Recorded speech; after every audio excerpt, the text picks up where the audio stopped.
Assalamualaikum warahmatullahi wabarakatuh. Pada hari ini kita akan belajar teorema Pitagoras. Bagian pertama kita akan belajar menghitung panjang sisi segitiga siku-siku. Ya, cakupan materi yang akan kita pelajari kali ini yaitu yang pertama, mengenal rumus teorema Pitagoras. Yang kedua, menghitung panjang sisi segitiga siku-siku. Dan yang ketiga, penerapan teorema Pitagoras pada soal cerita. Ya, kita langsung saja ya. Kita belajar tentang rumus teorema Pitagoras.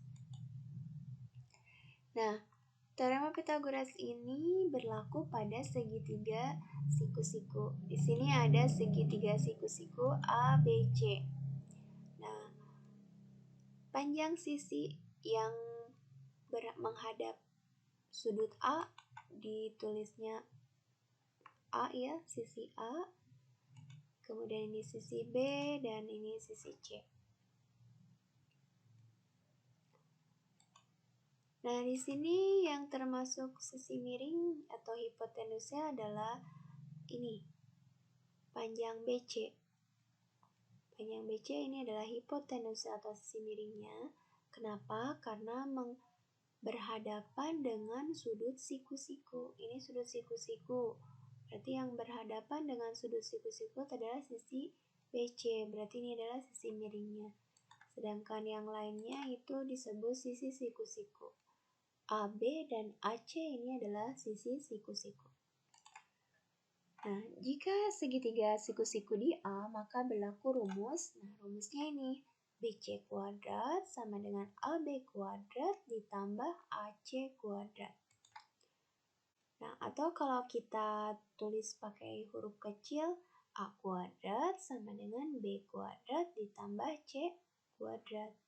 Sekarang kalau misalnya kita disuruh mencari berapa panjang B-nya? Nah, berarti B kuadrat sama dengan A kuadrat dikurangi C kuadrat. Kalau disuruh mencari C, berarti C kuadrat sama dengan A kuadrat dikurangi B kuadrat.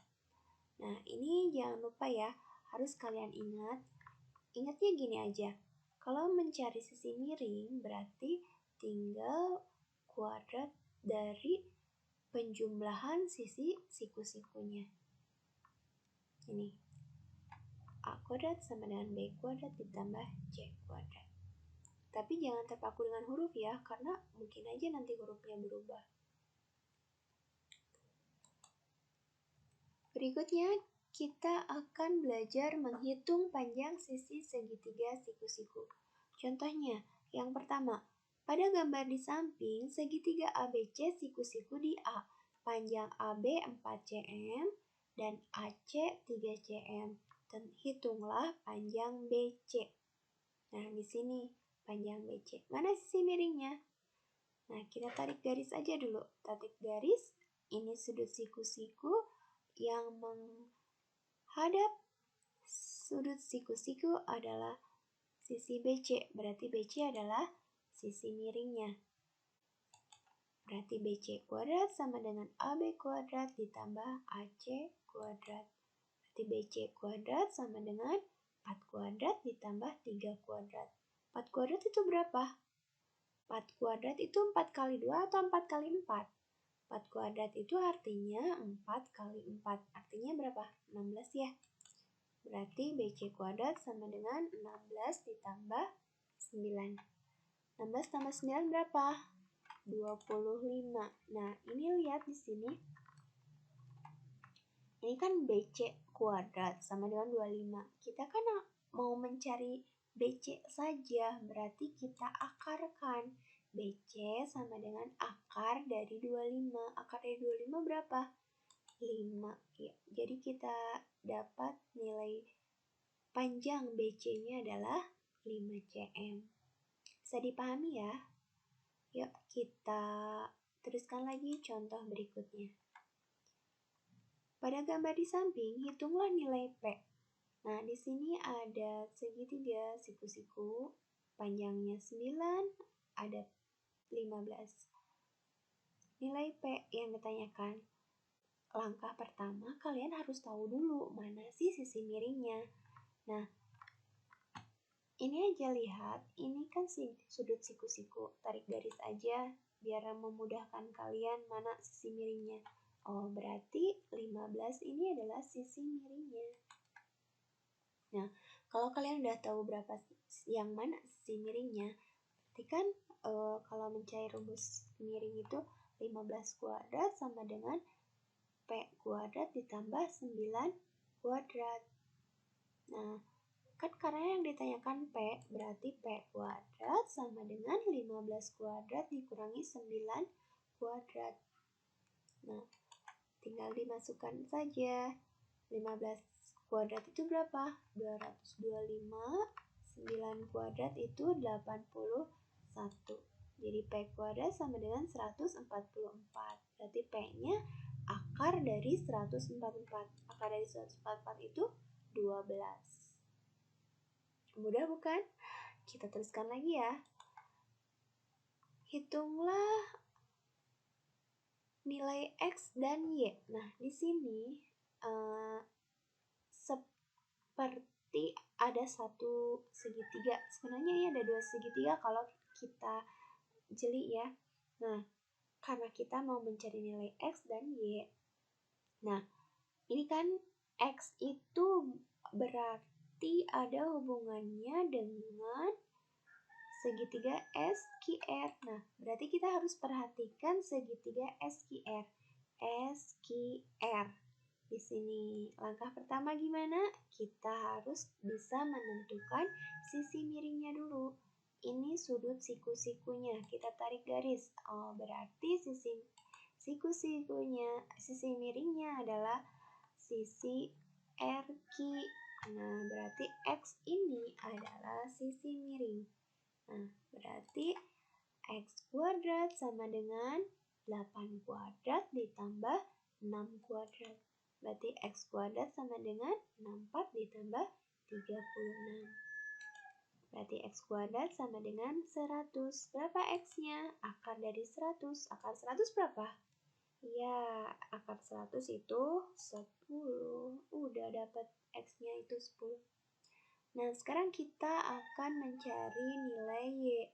Nah, kalau mencari nilai Y berarti ada hubungannya dengan segitiga PSR. Kita perhatikan segitiga PSR.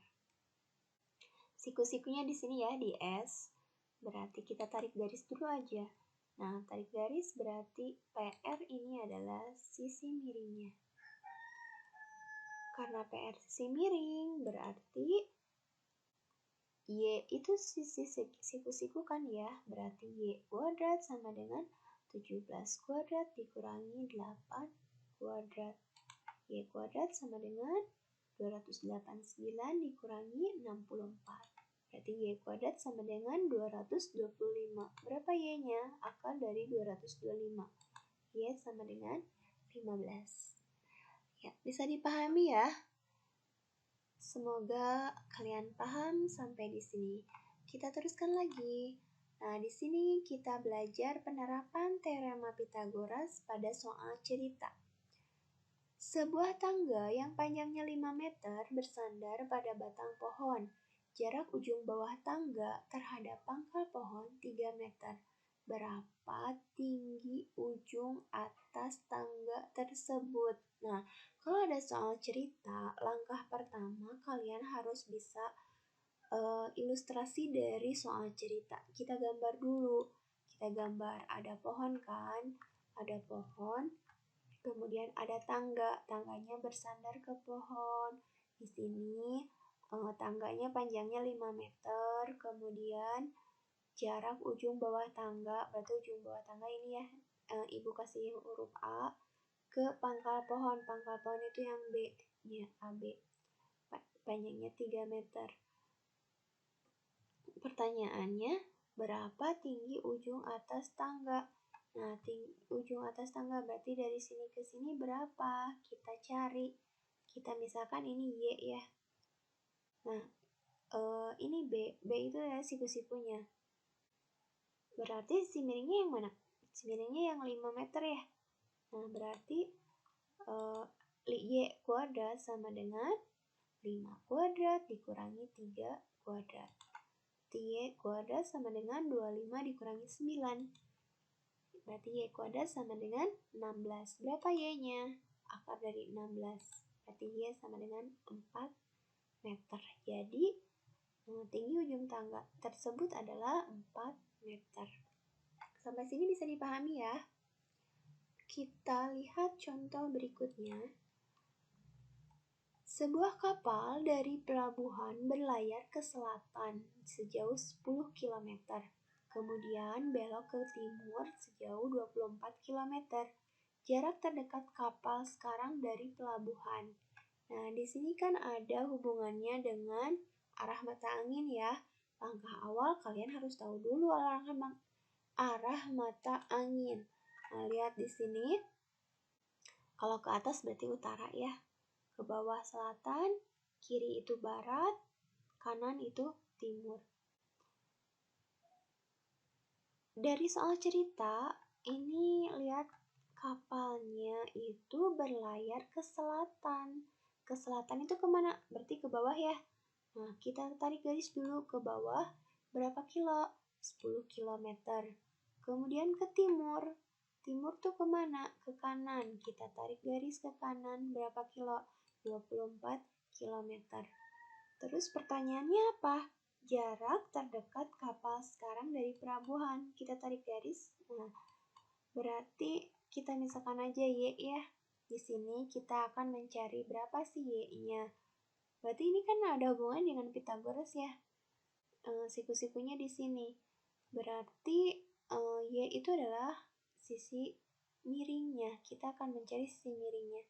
Berarti Y kuadrat sama dengan 10 kuadrat ditambah 24 kuadrat. Y kuadrat sama dengan 100 ditambah 576. Berapa Y kuadratnya? 676.